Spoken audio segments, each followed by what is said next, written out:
Hey guys, मैं हूं आपके साथ सचिन मेवाड़ और हम पढ़ रहे हैं एंशिएंट हिस्ट्री यानी कि प्राचीन भारत के इतिहास के बारे में। और आज हम इस लेक्चर में पढ़ेंगे गुर्जर प्रतिहार वंश के बारे में।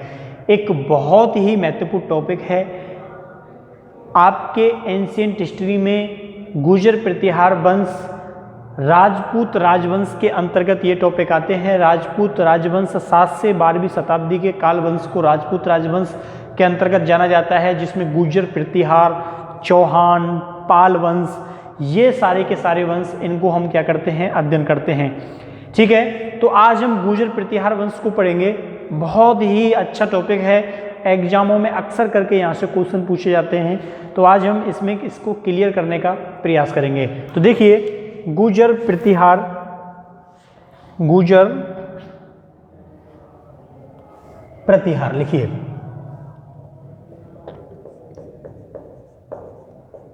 गुर्जर प्रतिहार। अब देखिए, जो गुर्जर प्रतिहार हैं, इनका जो संस्थापक माना गया है वो किसको माना गया है? वो माना गया है वत्सराज को। ठीक है, किसको माना गया है? वत्सराज को इसका वास्तविक संस्थापक माना गया है। लेकिन अगर हम संस्थापक की बात करें कि इसका संस्थापक कौन था, तो इसका संस्थापक माना गया है नागभट्ट प्रथम को। मैंने दो नाम आपको बताए। संस्थापक जो माना गया है वो नागभट्ट फर्स्ट को माना गया है, और जो वास्तविक संस्थापक माना गया है वो किसको माना गया है? वास्तविक संस्थापक वत्सराज को इसका माना गया है। क्लियर? अब इसका संस्थापक तो मान लिया गया, लेकिन इनके शासकों के कार्य क्या क्या थे वो देखिए कि प्रत्येक शासक ने क्या क्या कार्य किए। इसमें इसका संस्थापक लिखिए, संस्थापक। तो इसका संस्थापक नागभट्ट फर्स्ट। कौन हुआ संस्थापक? संस्थापक हुआ नागभट्ट फर्स्ट, और इसका वास्तविक संस्थापक, वास्तविक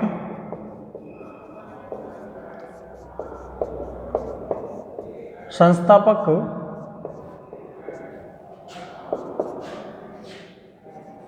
वत्सराज। ठीक है, और इनका जो आदि पुरुष है वो किसको माना गया है? इनका आदि पुरुष माना गया है हरिश्चंद्र को।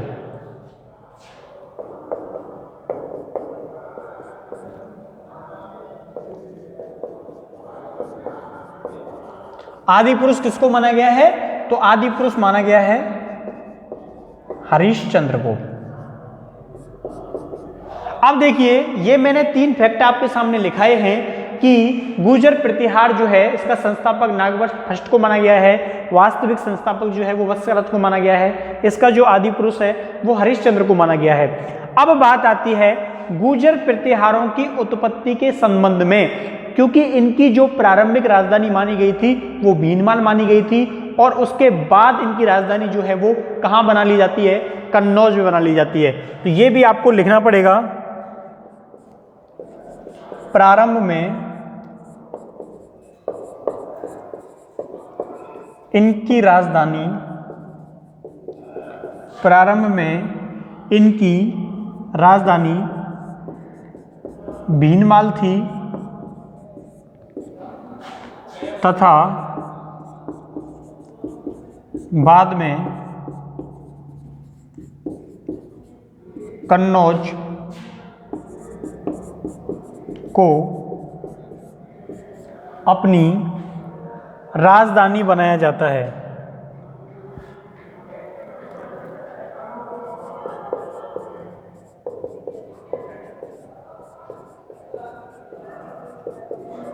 अपनी राजधानी बनाया। कहां पड़ता है? श्री माल जालौर। जालौर कहां पे? जालौर में। श्रीमाल या भीनमाल, ठीक है, कहां पड़ता है? जालौर में पड़ता है। अब देखिए, इनकी राजधानी हो गई। अब अलग अलग इतिहासकारों ने इनके संबंध में, इनकी उत्पत्ति के संबंध में अलग अलग बातें कही गई हैं, अलग अलग थ्योरी जो है वो दी गई है, कौन कौन सी बातें इनकी उत्पत्ति के संबंध में शासकों के द्वारा की गई हैं और कहाँ से इनकी जानकारी जो है वो मिलती है। तो सबसे पहले तो ये जो जानकारी मिलती है कि इनको क्षत्रिय माना गया है, गुर्जरों को क्षत्रिय माना गया है। इतिहासकार हेनसांग क्या बात कहते हैं, जो इतिहासकार हेनसांग हैं वो गुर्जर राज्य को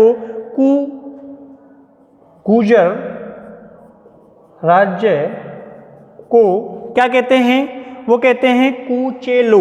क्या कहते हैं, गुर्जर राज्य को कुचेलो।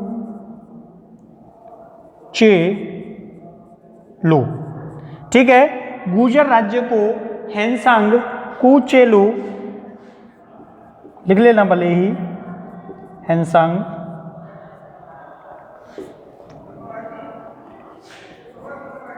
कहा गया। क्या कहा गया, इनके द्वारा जो गुर्जर राज्य था उसको क्या कहा गया, उसको कुचेलो कहा गया। क्लियर।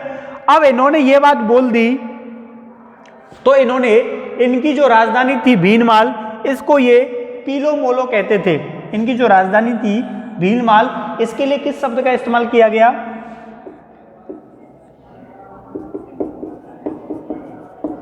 पीनेमोलो इसको ये कहा करते थे। ठीक है, तो गुर्जर राज्य को इन्होंने कुचेलो कहा, हेनसांग ने कहा, और गुर्जरों को वैसे गुर्जरों को क्या माना गया है, क्षत्रिय माना गया है। ठीक है, अब इन्होंने प्रारंभ में अपनी राजधानी भीनमाल को बनाया था और बाद में इन्होंने जो अपनी राजधानी है वो किसको बनाया था, कन्नौज को बनाया था। ठीक है, अब इनके समय पर ऐसा मानते हैं कि जो सुरक्षा की दृष्टि से जो राज्य था वो बेहद सही था। इनके समय पर राज व्यवस्था जो है वो काफ़ी अच्छी थी, डाकू जो थे वो लूटपाट नहीं कर पाते थे, राज्य में वैभव था, शांति थी। तो इस प्रकार के तर्क जो है वो दिए जाते हैं। आप इसको उतार लीजिए, इसको हम फिर मिटा देते हैं और आगे चलते हैं।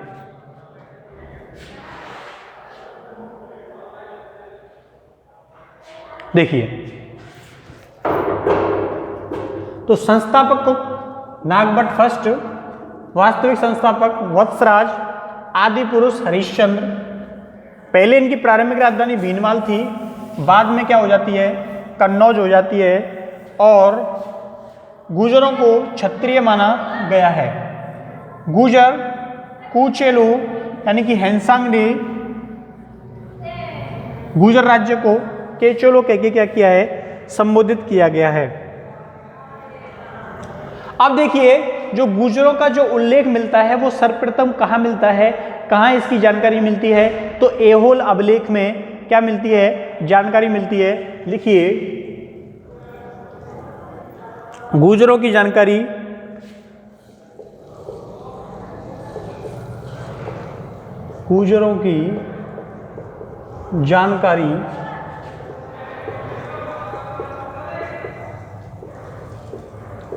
मणिमेखलई, गुर्जरों की जानकारी मणिमेखलई एवं ऐहोल अभिलेख से प्राप्त होती है। अभिलेख से प्राप्त होती है। ठीक है, तो गुर्जरों की जो जानकारी है वो मणिमेखलई ग्रंथ है और ऐहोल है जो अभिलेख है, इससे क्या होती है, प्राप्त होती है। तो आप लोगों से पूछा जा सकता है कि गुर्जरों के संबंध में जानकारी देने वाले कौन कौन से स्रोत हैं, तो आप लोग इनको उम्मीद है याद रखोगे, इनको अंडरलाइन कर लेना। मणिमेखलई और ऐहोल अभिलेख जो है इस संबंध में क्या देते हैं, जानकारी देते हैं। ठीक है, तो गुर्जरों के संबंध में जानकारी देने वाले आपको साक्ष्य जो है वो मिल चुके हैं। अब देखिए, हम इनके शासक के बारे में बात करते हैं। किसके बारे में बात करते हैं, नागभट्ट फर्स्ट के बारे में बात करते हैं, नागभट्ट प्रथम के बारे में बात करते हैं। तो देखिए, इसके समय पर किसका आक्रमण हुआ था, तो इसके समय पर जुनैद का आक्रमण हुआ था। अरब से किसने आक्रमण किया था, जुनैद ने आक्रमण किया था और इसने उसे परास्त किया था। तो लिखिए, इसके समय पर अरब के शासक जुनैद का आक्रमण होता है, जुनैद का आक्रमण होता है, जिसे नागभट्ट के द्वारा परास्त कर दिया गया। क्या कर दिया गया? जिसे नागभट्ट के द्वारा परास्त कर दिया जाता है, और जो जुनैद था जिसके द्वारा आक्रमण किया गया था उसे मुंह की खानी पड़ती है।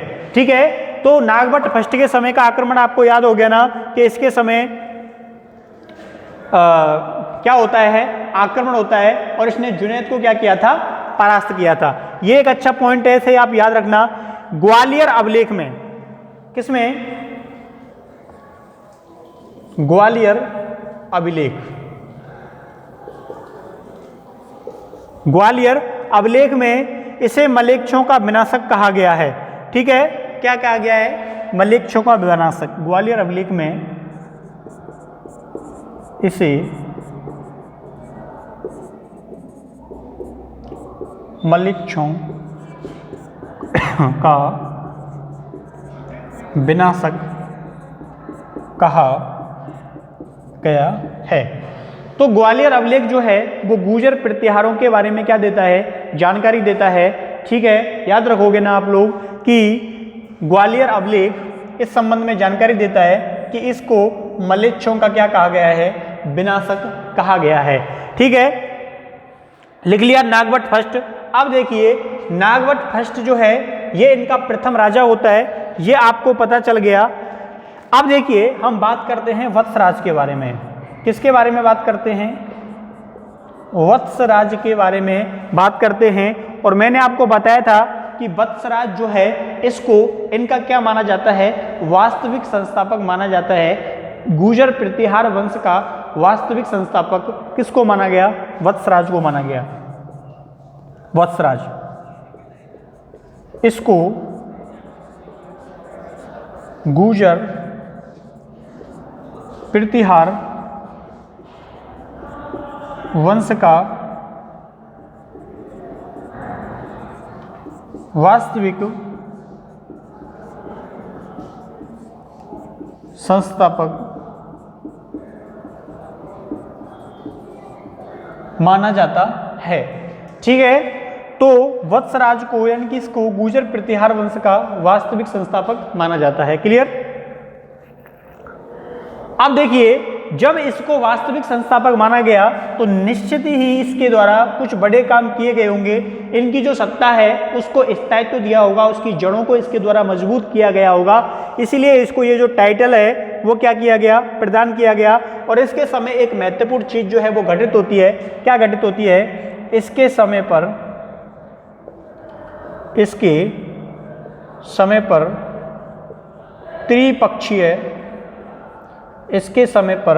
त्रिपक्षीय संघर्ष की शुरुआत होती है।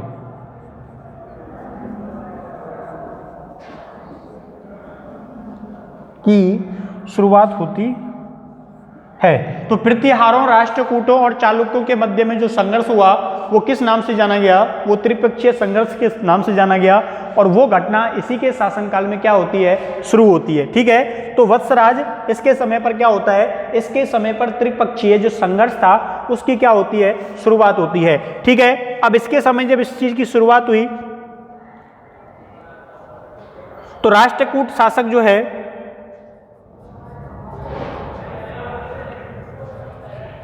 राष्ट्रकूट शासक, क्या नाम था इसका? इसका नाम था ध्रुव। ठीक है, तो राष्ट्रकूट शासक ध्रुव जो होता है, राष्ट्रकूट शासक ध्रुव ने वत्सराज को परास्त कर दिया था।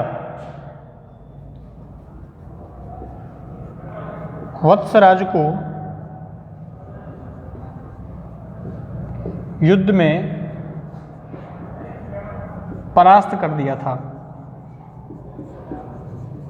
ठीक है, तो इसके द्वारा क्या कर दिया जाता है, वत्सराज को युद्ध में परास्त कर दिया जाता है। किसके द्वारा परास्त कर दिया जाता है, तो राष्ट्रकूट शासक ध्रुव के द्वारा इसको परास्त कर दिया जाता है। ठीक है, तो ये नीचे एक लाइन आ जाएगी क्या, चलिए ये लिख लीजिए, वैसे एक नीचे दिख जाए तो, जो वत्सराज है इससे युद्ध जब हार जाता है तो हार के मारवाड़ भाग जाता है। इससे युद्ध हारने के बाद, इससे युद्ध हारने के बाद,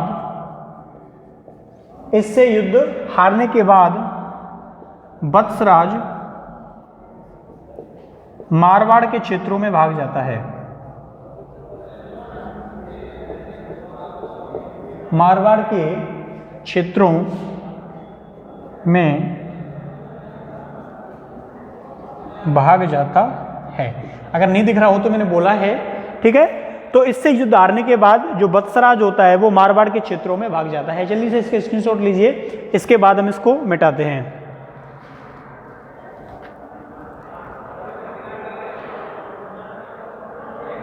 चलिए मिटा दें। अब नागभट्ट फर्स्ट और वत्सराज को पढ़ने के बाद हम अगले शासक की बात करते हैं, यानी कि नागभट्ट सेकंड की बात करते हैं। उससे पहले हम इसको मिटा देते हैं। एओल अवलेख से इनके बारे में जानकारी प्राप्त होती है। नागभट्ट फर्स्ट जो है, इसके समय अरबों के राजा जुनैद ने आक्रमण किया था, जो परास्त हो गया था। ठीक है, ग्वालियर अवलेख में इससे क्या कहा गया है, मलिक्षों का विनाशक कहा गया है। वत्सराज इसे गुर्जर प्रतिहार वंश का वास्तविक शासक जो है वो माना जाता है। इसके समय पर त्रिपक्षीय संघर्ष की क्या होती है, शुरुआत होती है, और ये राष्ट्रकूट शासक ध्रुव से परास्त हो जाता है। और उससे परास्त हो जाने के बाद ये जो है भाग जाता है मारवाड़ के क्षेत्रों में। अब जो अगला शासक बनता है वो कौन बनता है, वो बनता है नागभट्ट द्वितीय। ठीक है, नागभट्ट सेकंड। देखो नागभट्ट,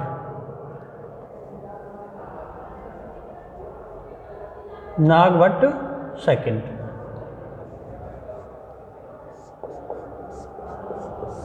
नागभट्ट सेकंड जो है वो क्या बनता है, शासक बनता है। अब नागभट्ट सेकंड जब शासक बनता है तो जो कन्नौज को जो राजधानी बनाया गया था तो वो इसी के समय बनाया गया था। इसी के समय कन्नौज पर अधिकार किया गया था, और इसी के समय कन्नौज को क्या बनाया गया था, गुर्जर प्रतिहारों की राजधानी बनाया गया था। तो लिखना है नागभट्ट सेकंड, इसके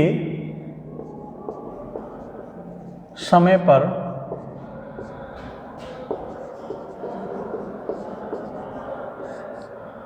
कन्नौज पर, इसके समय पर कन्नौज पर अधिकार करके उसको राजधानी बनाया गया, उसको राजधानी बनाया गया। ठीक है,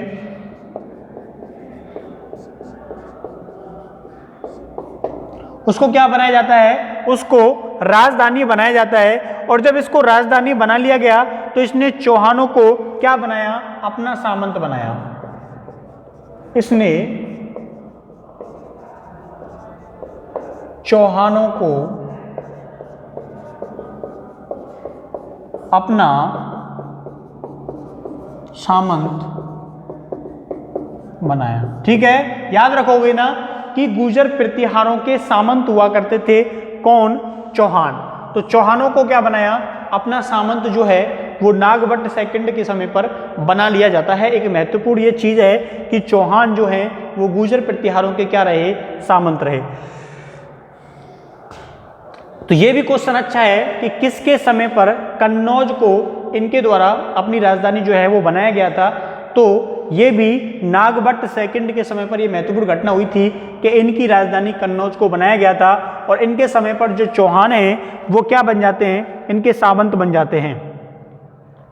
अब देखिए इसने क्या किया था, इसने मुंगेर के युद्ध में, किस युद्ध में? मुंगेर, याद रखना, मुंगेर के युद्ध में, मुंगेर के युद्ध में इसके द्वारा धर्मपाल को परास्त किया गया था।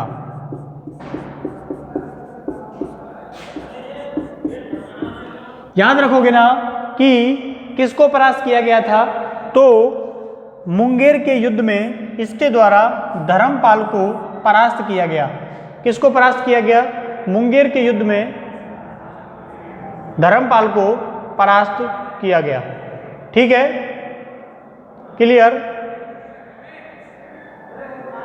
चलिए, तो मुंगेर के युद्ध में इसके द्वारा धर्मपाल को क्या किया जाता है? परास्त किया जाता है।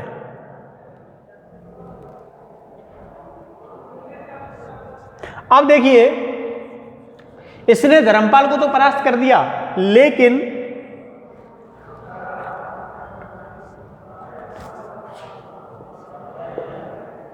नागभट्ट द्वितीय को, नागभट्ट सेकंड को गोविंद थर्ड ने, नागभट्ट सेकंड को गोविंद थर्ड ने परास्त कर दिया। क्या कर दिया? गोविंद थर्ड को राष्ट्रकूट शासक गोविंद थर्ड के द्वारा परास्त कर दिया जाता है। क्लियर? नागभट्ट सेकंड को गोविंद थर्ड के द्वारा परास्त कर दिया जाता है। अब देखिए कि इसके द्वारा कुछ क्षेत्रों को विजित किया जाता है, तो लिखिए विजित क्षेत्र या जीते गए क्षेत्र। विजित क्षेत्र या जीते गए क्षेत्र जिनमें आता है आनर्त, मालवा, किरात, तुर्क, वत्स, यानी कि आंध्र, सिंध, विदर्भ, कलिंग। आंध्र, सिंध, विदर्भ, कलिंग के क्षेत्रों को। क्लियर? तो नागभट्ट सेकंड के द्वारा आंध्र, सिंध, विदर्भ, कलिंग के क्षेत्रों को क्या किया जाता है? विजित किया जाता है। ठीक है, अब इसके द्वारा नागभट्ट सेकंड के द्वारा लास्ट समय पर क्या किया जाता है? जब ये शासन सत्ता जो है उसको संभाल लेता है, तो उसके बाद इसने गंगा नदी में जल समाधि ले ली थी। किस में जल समाधि ले ली थी? तो गंगा नदी में, गंगा नदी में इसके द्वारा जल समाधि ले ली जाती है। तो गंगा नदी में इसके द्वारा क्या ले ली जाती है? इसके द्वारा जल समाधि जो है वो ले ली जाती है। ठीक है, तो जल्दी से इसको नोट डाउन कीजिए। 5 से 10 सेकंड आपके पास है, स्क्रीनशॉट लेना चाहो तो ले सकते हो। उसके बाद हम अगले शासक मिहिर भोज फर्स्ट को पढ़ेंगे।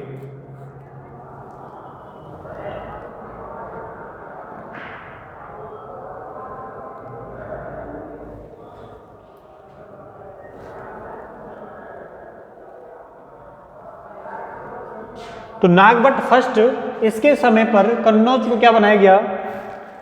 इसके समय पर कन्नौज को राजधानी बनाया जाता है।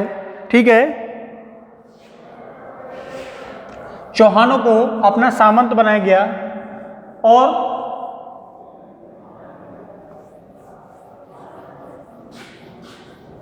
धर्मपाल को परास्त किया, लेकिन गोविंद थर्ड से खुद युद्ध हार गया। विदर्भ, कलिंग, आंध्र प्रदेशों को इसके द्वारा जीत लिया जाता है और इसके द्वारा लास्ट में जल समाधि जो है वो ले ली जाती है। ठीक है, चलिए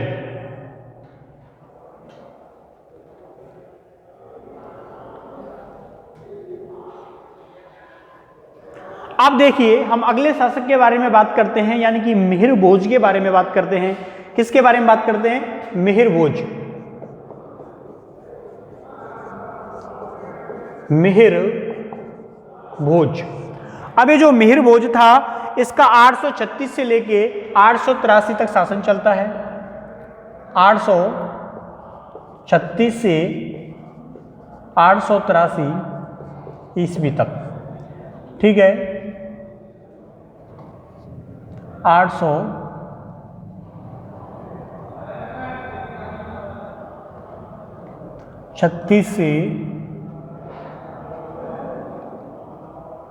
883 तक।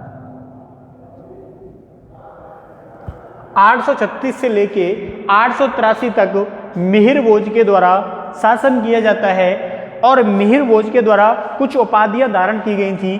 कौन कौन सी उपाधि जो है वो धारण की गई थी, तो लिखिए उपाधि। तो आदि भरा, आदि भरा और प्रभास। तो ये जो उपाधियां हैं वो मिहिर भोज के द्वारा क्या की जाती हैं, धारण की जाती हैं। कौन कौन सी, आदि भरा की और प्रवास की जो उपाधि है वो इसके द्वारा धारण की गई थी। तो मिहिर भोज 836 से लेके 883 ईस्वी तक क्या करते हैं, शासन करते हैं, ठीक है। उपाधि इनके द्वारा आदि भरा और प्रवास की उपाधि जो है वो धारण की जाती है। क्लियर, यहाँ तक कोई कंफ्यूजन नहीं होना चाहिए। अब देखिए इसके बारे में जो जानकारी उपलब्ध होती है वो कहाँ से होती है, तो एक मिहिर भोज का अभिलेख है, मिहिर भोज का अभिलेख।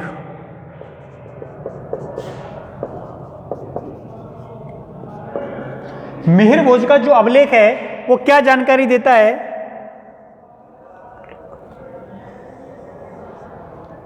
वो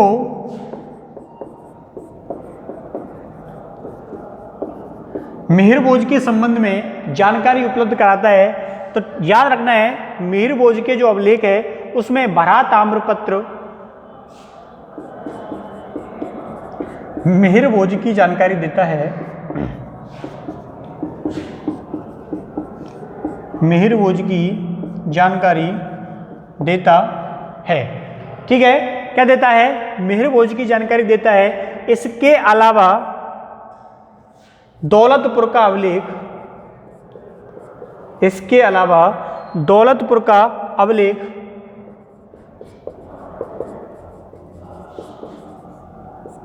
दौलतपुर का अभिलेख जो है इसी से जानकारी प्राप्त होती है कि इसको प्रवास की जो उपाधि है वो दी गई थी। कौन सी, ये वाली।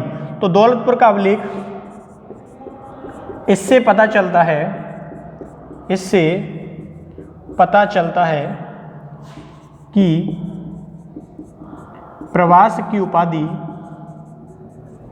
इससे पता चलता है कि प्रवास की उपाधि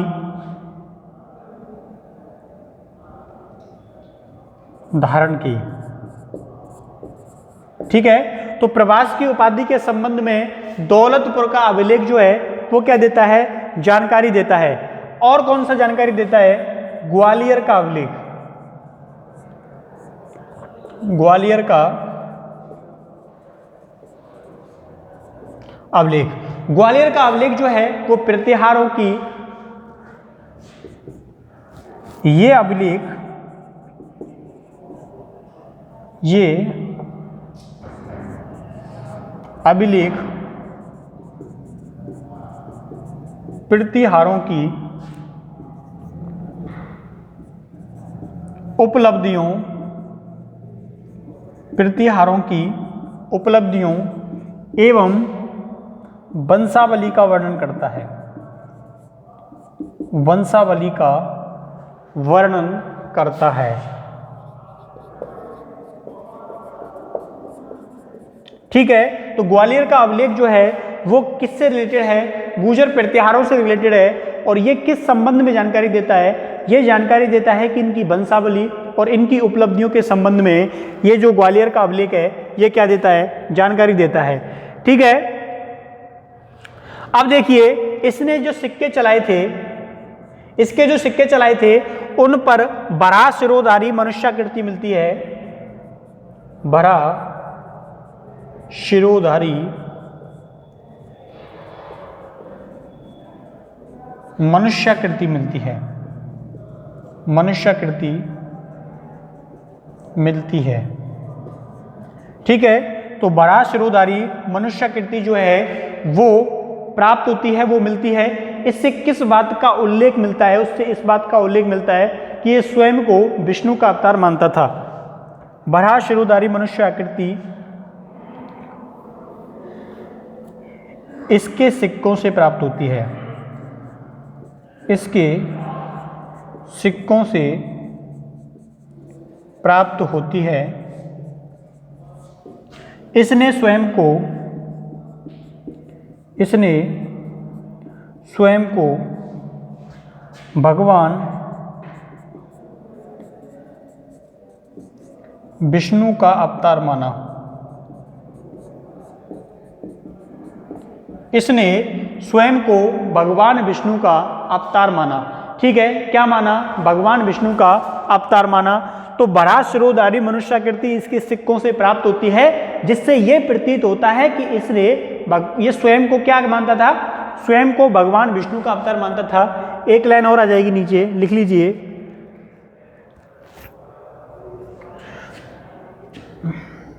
इसके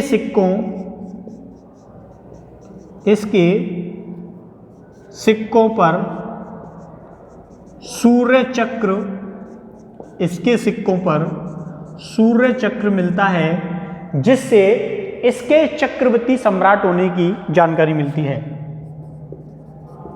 जिससे इसके चक्रवर्ती सम्राट होने की जानकारी मिलती है। क्या मिलती है? इसके चक्रवर्ती सम्राट होने की जानकारी मिलती है। तो आप इसको जल्दी से उतार लीजिए। ठीक है, उसके बाद हम इसको मिटा देंगे, है ना।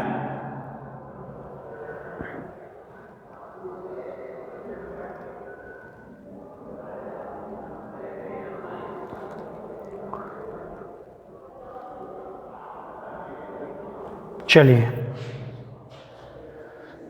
तो एक बार देखो, मिहिरभोज 836 से लेके 883 ईस्वी उपाधि इसके द्वारा आदि बरा प्रवास की मिहिरभोज का अभिलेख जो है वो बड़ा ताम्रपत्र मिहिरभोज की जानकारी देता है। इसके अलावा दौलतपुर का अभिलेख जो है, इससे पता चलता है कि प्रवास की उपाधि इसके द्वारा धारण की गई थी। ग्वालियर का जो अभिलेख है ये गुर्जर प्रतिहारों की वंशावली और उपलब्धियों के बारे में जानकारी देता है, वर्णन करता है। बड़ा अभिलेख जो है उससे जो बड़ा मनुष्याकृति मिलती है सिक्कों पर, उससे ये जानकारी मिलती है कि इसने स्वयं को विष्णु का अवतार माना था। इसके अलावा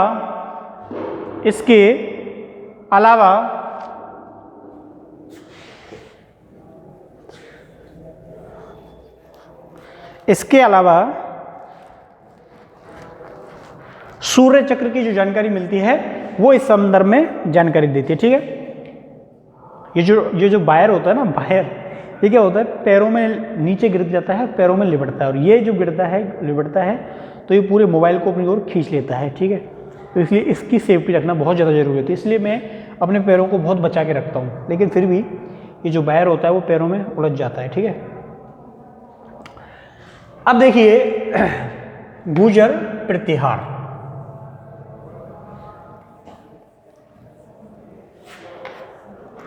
अब इस मिहिरभोज के बारे में कुछ फैक्ट और हैं, वो भी लिख लीजिए कि जो सुलेमान है वो मिहिरभोज को क्या कहता है? वो मिहिरभोज को जुज्र कहकर संबोधित करता है। सुलेमान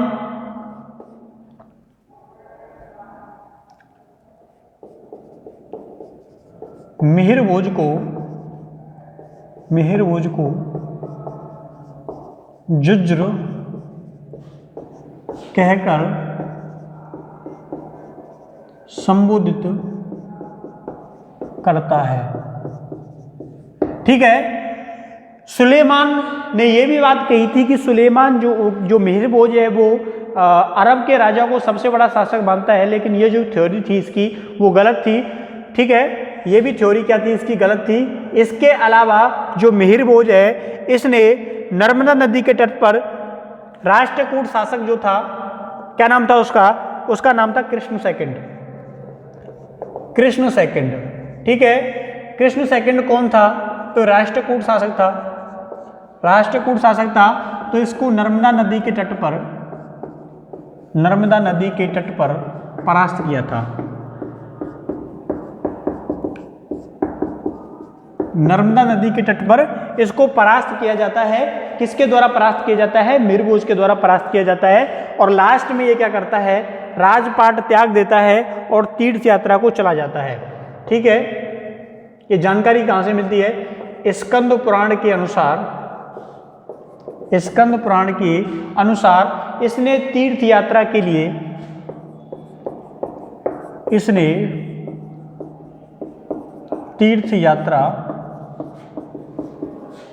लिए राजपाट को त्याग दिया था।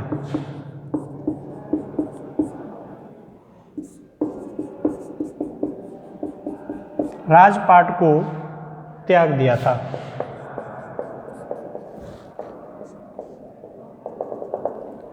ठीक तो ये हो गया आपका मिहिर भोज। क्या हो गया, ये हो गया आपका मिहिर भोज। चलिए मिटाएं इसको और फिर अगले शासक यानी कि महेंद्रपाल के बारे में बात करेंगे। कौन बना था अगला शासक, महेंद्रपाल।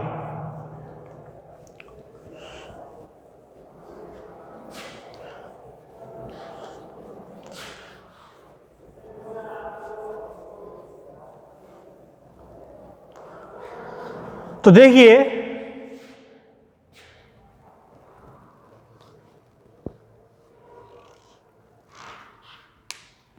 चलिए तो लिख डालिए हेडिंग महेंद्रपाल। महेंद्रपाल को महेंद्रपाल फर्स्ट भी बोलते हैं। ठीक है, महेंद्रपाल प्रथम या महेंद्रपाल फर्स्ट या ओनली महेंद्रपाल, क्योंकि पहला था इसलिए। अब देखिए महेंद्रपाल जब शासक बनता है तो इसे विरासत के रूप में एक बड़ा साम्राज्य जो है, एक बड़ा राज्य जो है वो क्या होता है, प्राप्त होता है। और जब इसको बड़ा राज्य और बड़ी विरासत प्राप्त होती है तो स्वाभाविक है इसके राजपाट करने का तरीका भी कुछ अलग होगा। और इसके द्वारा जो उपाधि धारण की गई थी, इसके द्वारा जो उपाधि धारण की गई थी वो थी सकल कला निलय। सकल कला निलय, कला निलय निर्भय राज। ठीक है, तो ये क्या थी, इनकी उपाधि थी सकल कला निलय निर्भय राज। याद रख लोगे ना, सकल कला निलय निर्भय राज, याद रखोगे ना, सकल कला निलय निर्भय राज। एक दो बार इसको बोलिए, आपको क्या हो जाएगी, ये जो उपाधि है वो क्या हो जाएगी, याद हो जाएगी। ठीक है, चलिए तो इनके द्वारा उपाधि धारण की गई थी। तो इनका साम्राज्य जो है वो गंगा नदी से लेके हिमालय तक था। हिमालय के क्षेत्रों तक विस्तृत था। ठीक है, तो इनका जो साम्राज्य है वो गंगा से हिमालय के क्षेत्रों तक क्या था, विस्तृत था। क्लियर। अब गंगा नदी से लेके हिमालय तक विस्तृत था, तो इनके दरबार में बहुत बड़े बड़े कवि रहते थे, जिनमें मैं आपको नाम बताना चाहता हूं। एक राजशेखर का नाम आप लोगों ने सुना होगा कई बार, राजशेखर, जो कि इनके क्या थे, राजकवि थे। राजशेखर इनके राजकवि थे तथा इनके राजगुरु भी थे। यानी कि इनके राजकवि और राजगुरु जो थे वो कौन थे, वो राजशेखर थे।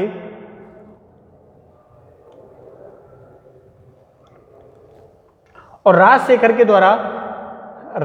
द्वारा जो इनको कहा गया था, तो राजशेखर ने इनको निर्भय राज कहा। क्या कहा? निर्भय राज।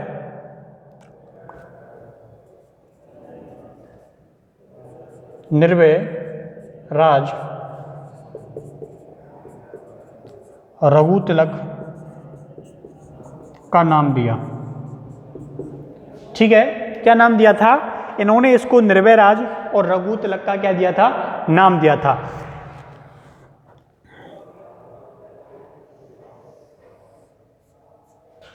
इसके अलावा जो राजशेखर हैं, राजशेखर कन्नौज के बारे में सुंदर चित्रण करते हैं। क्या करते हैं? सुंदर चित्रण करते हैं। कहाँ करते हैं? तो ये पूरा विवरण देते हैं कि किस प्रकार से कन्नौज का उस समय हाल था। तो राजशेखर जो है वो कन्नौज का सुंदर चित्रण करते हैं। निर्भय राज रघु तिलक का इन्होंने नाम दिया था। किसको दिया था? महेंद्रपाल को दिया था। राजशेखर इनके राजकवि थे और इनके राजगुरु भी थे। इसके अलावा गंगा से लेकर हिमालय तक इनका क्षेत्र विस्तृत था। इनके द्वारा सकल कर्णिलय निर्भय राज की उपाधि जो है वो धारण की जाती है। क्लियर? आप लोग इसका स्क्रीनशॉट लेना चाहो तो ले सकते हो, उसके बाद हम इसको मिटा देते हैं।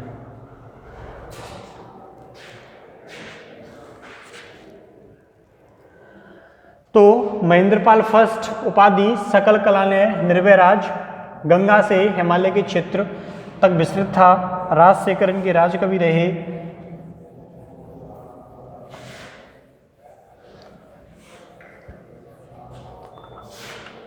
देखिए, अब हम बात करने वाले हैं महिपाल फर्स्ट की।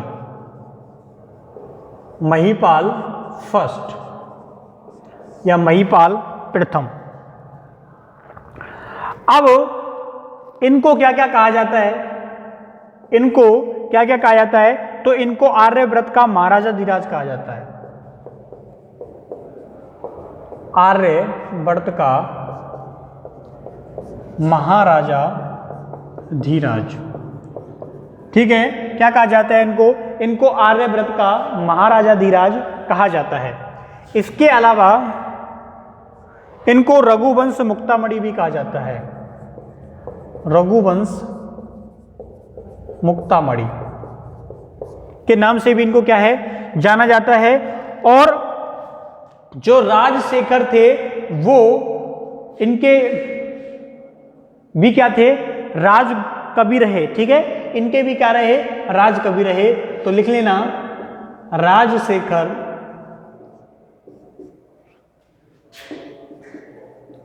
महिपाल के भी राजकवि थे। क्या थे? राजकवि थे। क्लियर?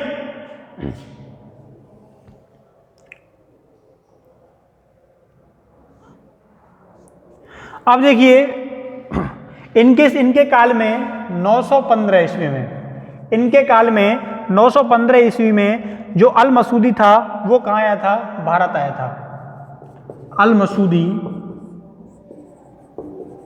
भारत आया था। पूछ लिया जाता है कि अल मसूदी किसके काल में भारत आया था? तो अल मसूदी 915 ईस्वी में महिपाल फर्स्ट के समय पर भारत आया था। ठीक है, कहाँ पे आया था? भारत आया था। इसके अलावा इसके द्वारा 4 सेनाओं का निर्माण किया गया। किसके अनुसार? अल मसूदी के अनुसार। अल मसूदी के अनुसार इसके द्वारा 4 सेनाओं का निर्माण किया गया। 4 सेनाओं का निर्माण किया गया। ठीक है, क्या किया गया? 4 सेनाओं का निर्माण किया गया। एक सेना जो है इसने केवल और केवल राष्ट्रकूटों से लड़ने के लिए बनाई थी। एक सेना राष्ट्रकूटों से लड़ने के लिए, राष्ट्रकूटों से लड़ने के लिए दूसरी सेना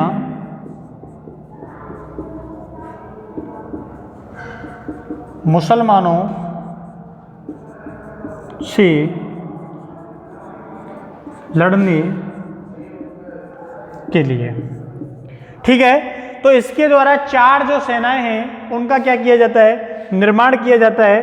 तो एक सेना जो है वो राष्ट्रकूटों से लड़ने के लिए बनाई गई थी, दूसरी सेना जो है वो मुसलमानों से लड़ने के लिए बनाई गई थी, तीसरी और जो चौथी सेना थी उसको इसने अतिरिक्त रखा था, यानी कि जो अन्य शत्रु हैं, अन्य जो लोग हैं उनके ऊपर आक्रमण करने के उद्देश्य से इसको बनाया गया था।